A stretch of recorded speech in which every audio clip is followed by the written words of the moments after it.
Thank you for joining us for another edition of Behind the Editor's Curtain with Dawn Corrigan. Each edition focuses on points of interest relating to the environment and the community. And now, here's Dawn. Environmental Echo this morning is talking to Dawn Chapman and Karen Nickel, co-founders of Just Moms St. Louis. And you may have heard their names in the news in recent times because they are kind of the force behind the concern about the Bridgeton landfill situation. There's concern that the continuing fire blazing within the landfill at West Lake Landfill may intersect with a radioactive dump in the Bridgeton area as well. There are varying opinions about what the results of that would be. I think that's one of the troubling issues for media audiences that are trying to sort through this is there are so many different opinions about what could happen. Dawn and Karen, where do you weigh in on this? Where do you think the science is on this right now? Well, Don, I think that you really just hit the nail on the head. There are a lot of different opinions on what would happen should the two ever meet, or even the possibility of them meeting. And, it goes back to the fact that Karen and I are just moms.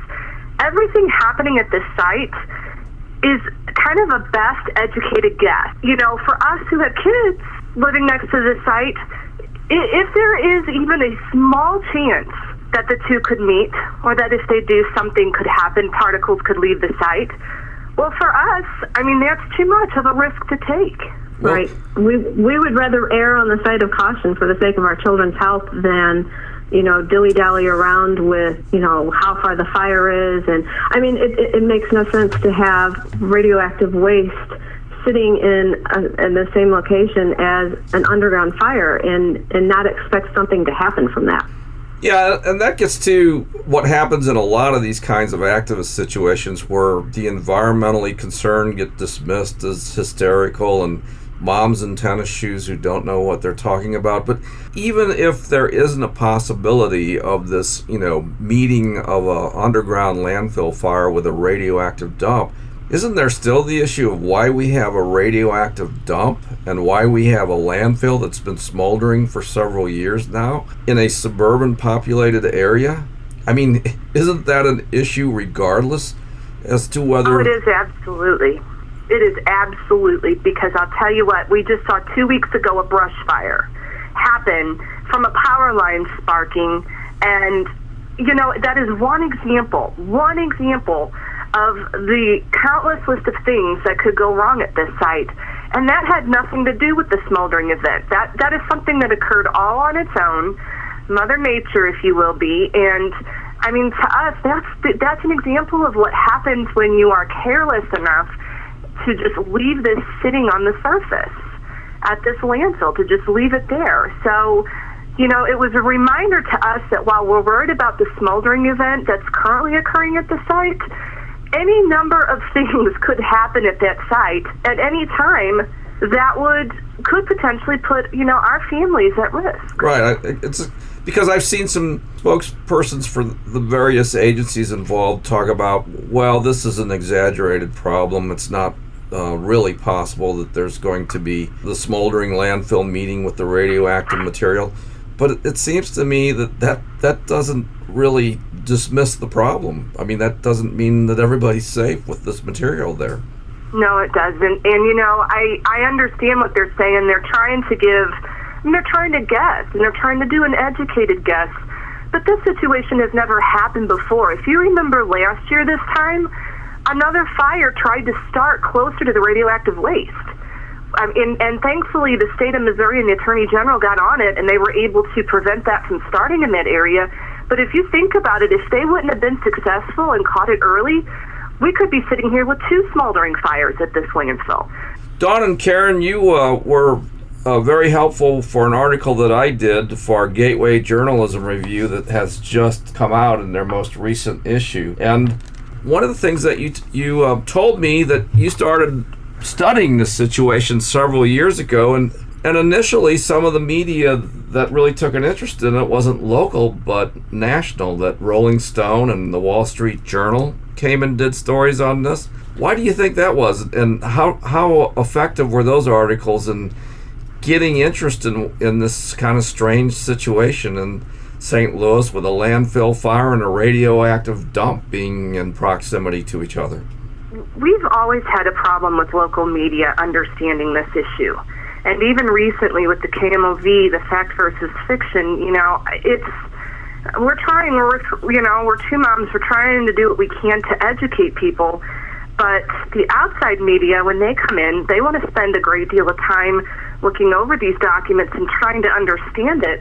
That doesn't seem to be the case with the local media. They seem to just kind of want that 5-second, blurb. I think it's been very frustrating for us. I think seeing Rolling Stone and Wall Street Journal report about this woke a lot of people up, because Wall Street Journal is kind of conservative. Mm-hmm. So, we've kind of covered the basis for all the people, national media-wise, that are interested in and concerned about this situation. How did you get interested in this issue, and what was the learning process that took place as you kind of studied the issue? I'm going to let Karen answer that one. Okay. We were actually kind of, I guess you would say, forced into the issue, I feel.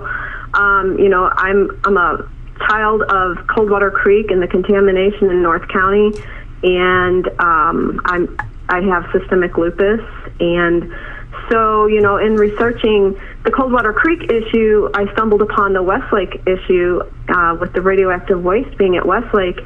I live 1.8 miles away from Westlake Landfill, so for me, when I learned in 2012 that I had been exposed to radioactive waste at Coldwater Creek in the neighborhood that I grew up in, I actually grew up in the neighborhood where St. Sen Park is, and that's the park where they're finding the radioactive waste in the park and in people's backyards. And so for me, living just 1.8 miles from the same waste that potentially made me sick and raising my own children for the past 20 years, it amazed me to even learn that it kind of, let's say, followed me, or I followed it. But then, just to know that you're raising your kids that close to a Superfund site and you never even knew it. Mm-hmm. And so with that, I thought, well, if I didn't know, then there might be a lot of people out there that didn't know. So I did create the Facebook page, Westlake Landfill, and from there, it just was word of mouth and social media, and I met Dawn, and we started reaching out to elected officials and agencies and putting pieces together and mapping fire data on our living room floor. Just agencies weren't talking to each other. No one knew about the fire. No one knew about the waste. No one knew the history. And so it was just putting all of those pieces together and just feeling like an oh my gosh moment where I've got to do something. I can't let this happen to my kids. Mm-hmm. Well, you two are to be congratulated for really doing a grassroots job on this. How many followers are you up to now, and what kind of meetings do you have on this issue? We have over 18,000. We're getting closer to 19,000 members on our Westlake Landfill Facebook page. And we also have another Facebook page. It's Just Moms STL. And we are approaching 3,000 likes on that. And we just created that one not too long ago. We continue to have our monthly meetings every third Thursday of the month. This last meeting, we had about 500 or 600 people that were in attendance, and we turned away about that many that we couldn't fit into the building. Well, you were talking about how Rolling Stone and the Wall Street Journal kind of picked up the ball and started covering this. Did local media coverage follow those stories? Has it improved? A little bit, but then it dies right back off. There are so many. I can understand the fact versus fiction, because there are myths about Westlake Landfill, but unfortunately, I think if people were to just give us half an hour and we can show you some of these documents, you're going to find out that Westlake Landfill and the radioactive waste up there, it's a lot worse than they think it is. And this is the KMOV piece that was just done, is that right? Oh, absolutely. We don't ever, the moms don't ever say fact versus fiction. What we do is we take the state's data, it's their data, we take the documents, take the EPA's data, we set it down in front of people, and first of all, we have to teach them how to read it. There's some science involved, but it's not too heavy. We teach them how to read it themselves so that they can make their own decision. To come in as media and say you have the facts, nobody has the facts at this site. This site is as I said earlier, one big educated guess. I think that's incredibly dangerous. What do you think of Jacob Barker's piece in the St. Louis Post-Dispatch this past Sunday, I think November 1st? I thought it was interesting because he sort of did a good job sort of following how this all happened and all the different parties that have been involved. But what I take away from that piece is nobody really at any time took responsibility for how dangerous this material might be and whether it really made sense to dump this stuff in the middle of a populated area. What was your reaction to that piece? The same as yours, and the term "hot mess" comes to mind when you read his article. Literally a hot mess, I guess. Right? Literally a hot mess, because there is a lot of bureaucracy, and there are a lot of pretty heavy-hitting companies that are responsible for this, and they're all fighting each other and really pointing the fingers, and it's happening over this community's head.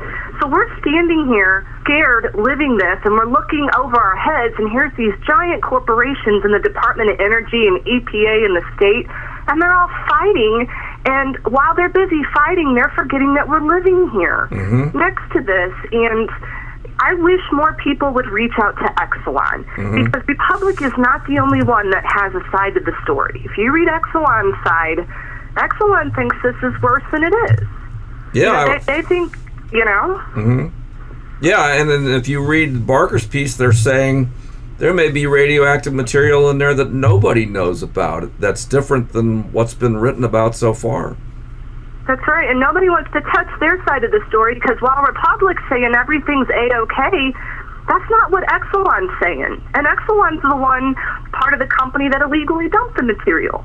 They're saying, hey, wait a minute, we think there's other stuff here, and, they've got documents, and I think it's really important that media and local media go after them and get their point of view, too. I think it's important for St. Louisans to know that Mallinckrodt Chemical was the original producer of the waste as they were developing, atomic weapons for the Cold War. I don't know what their responsibility is in this. I know when I talk to people in the chemical industry, they say, well, don't blame Mallinckrodt, because it was the United States that really said to them, we need to develop this stuff as quickly as possible. So they say, it's really the feds, the Atomic Energy Commission, and later the Nuclear Regulatory Commission and the Department of Energy that should be responsible for this material. But yet, does private industry, do these transportation companies, do they have some culpability? Mallinckrodt has zero culpability, because and this should give you an idea of how dangerous this waste is, we actually have the contract between Mallinckrodt and the federal government. The federal government came in and asked Ed Mallinckrodt to process uranium, and the agreement was that Mallinckrodt would not be liable for any injuries, anything having to do with the waste. So they knew in the beginning when they started this process that it was going to be dangerous. And so the federal government agreed in that document and signed off to be the sole responsible party and to take care of everything having to do with it. And then what happened is, with the St. Louis wastes, for some reason the federal government decided to make money off of these wastes and put them up to bid to a private company, which was Cotter. So Cotter bought the waste, so Cotter's still liable for the legally dumping it. But in the process, and it's so convoluted, the Department of Justice weighed in at one time, just to make a story short, because the Department of Energy wanted to back out of Westlake Landfill. And the Department of Justice came in and said, no, absolutely not. Not only are you liable because you made the waste, but you're also liable because you weren't truthful with this company when you put it up to bid. You did not fully state what all materials you were putting up for bid to Cotter. So we have three really big responsible parties at Westlake right now, and the federal government is one of them. So ultimately, it sounds like the feds have to take responsibility for this. Where are the politicians on this? What kind of... I know that the county has been a little more receptive to you with the new administration of Stanger, and our state officials and U.S. senators seem to be lending you an ear, at least at this point. How frustrated are you with politicians? I'm going to let Karen answer that one. Okay. We're hearing that there's a lot of stuff going on behind the scenes, being told, we're working on it. We've gotten bipartisan letters. The problem is we're not seeing the action. Mm-hmm. And, County Executive Stanger, he did make a commitment to the moms a little over a year ago that he would do everything in his power to make sure that the community was protected and safe. And he has come through with some things. However, I think that, we need to be our federally elected officials here and St. Louis County, and we all need to be on the same page, and we all need to be pushing in the same direction. We need somebody to take that first step and get out there like the moms did, and we need action. We're tired of hearing the words. We need action. Is it going to become a political football in the elections that are coming up when you have the U.S. representative race in the area up for grabs? Have you heard from Bill Otto, who's running for the Democrats, or have you heard from our sitting U.S. representative on this? I believe yes. And we have heard from Bill Otto, and we have heard from the others, but I think that's going to be very hard for this community, because I think it's absolutely going to be a game of football politically with this issue, and it's unfortunate. Have you heard from Ann Wagner at all, the incumbent U.S. representative? Little bit, just the same thing that Karen said. We're working on it. I feel we're being told by some of the staff members who are no longer working for those offices that basically what it's going to take is it's going to take us putting a tremendous amount of pressure on them and basically being a pain in their bottoms before they do anything. And to us, that's very disheartening, because we feel like we've done it right. We've gone to their offices, we've educated them, we haven't hollered and screamed at them. It should be enough right now. There's none of the elected officials, none of the federally elected officials believe a word that Republic's saying. We've been able to disprove all of this malarkey that's being said, and that should be enough. Mm-hmm. Well, you've got enough. You've got some political clout now. You've got thousands of followers on Facebook, and you've got hundreds of people attending your meetings. So it seems like you have the nucleus of people to raise voices and get some political action on this issue. Are you studying ways to get the word out and to put pressure on the politicians? A little bit. One of the things we're doing is we're reaching out to the young people, the college students. Mm-hmm. They're the ones who I think are going to carry this torch, this issue, and we're spending a great deal of time educating them. They're whizzes when it comes to social media and Twitter. They're also great at organizing, and Karen and I, we're just moms. This isn't what we wanted to be when we grew up. But for some of them, it is. And they're looking for that cause that hits home where they can become involved and make a difference. That's one of our things. With as many people as we have now on the Facebook page and the situations, the hardest thing is not getting people to action, but getting people not to lose hope. Mm-hmm. I mean, the bureaucracy in this issue is huge, and it's so disgusting that people lose heart and they think nobody's going to come in and save us. And for us, it's hard. It's like, well, you still have to make those phone calls to your elected officials. You still have to, you have to reach out and demand that you be kept safe. So what is your next regular group meeting? When does that happen? You said you meet monthly. Is that correct? Right. We meet the third Thursday of every month, and our next community meeting is on November 19th. Okay. And what's the location and time for that? It's at John Calvin Presbyterian Church on Natural Bridge in Bridgeton, and it starts at 6:30. I would advise everyone to get there early. we're trying to find an overflow to live stream and whatnot, but I would suggest if you want to get a seat to get there pretty early. Yeah, there are a lot of people interested because I actually talked to some people who were turned away. They weren't able to get in your last meeting, so there's certainly a great deal of interest in this issue. Well, you are in the middle of an election cycle, so there seems, as that ball starts rolling, it seems your numbers can have more of an impact by showing up at different political rallies and being there to ask questions about this, ask people what they're doing. How have you kept from losing hope? You've been on this issue for how many years now? It's been 3 years. I started the Facebook page in November of 2012, so we're approaching 3 years now.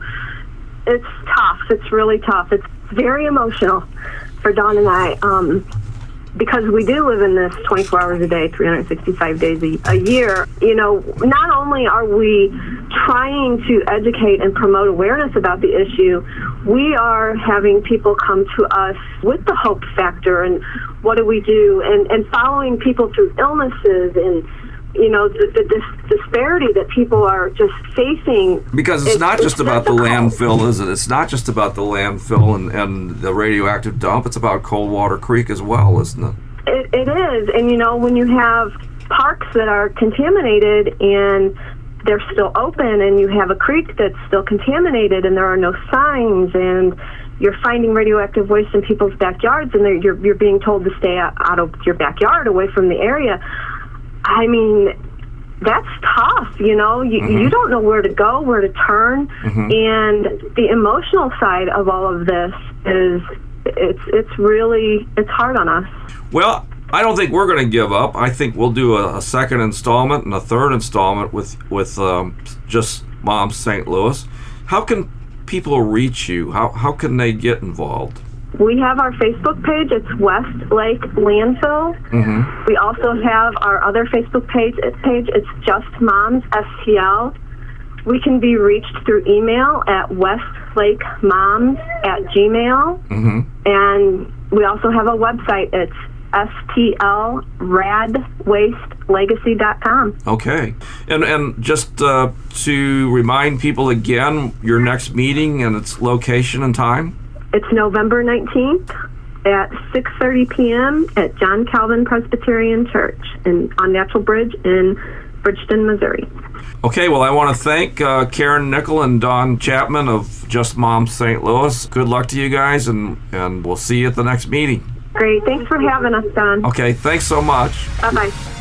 This is Don Corrigan for Environmental Echo. I hope you enjoyed our interview today. Have a good green day, folks.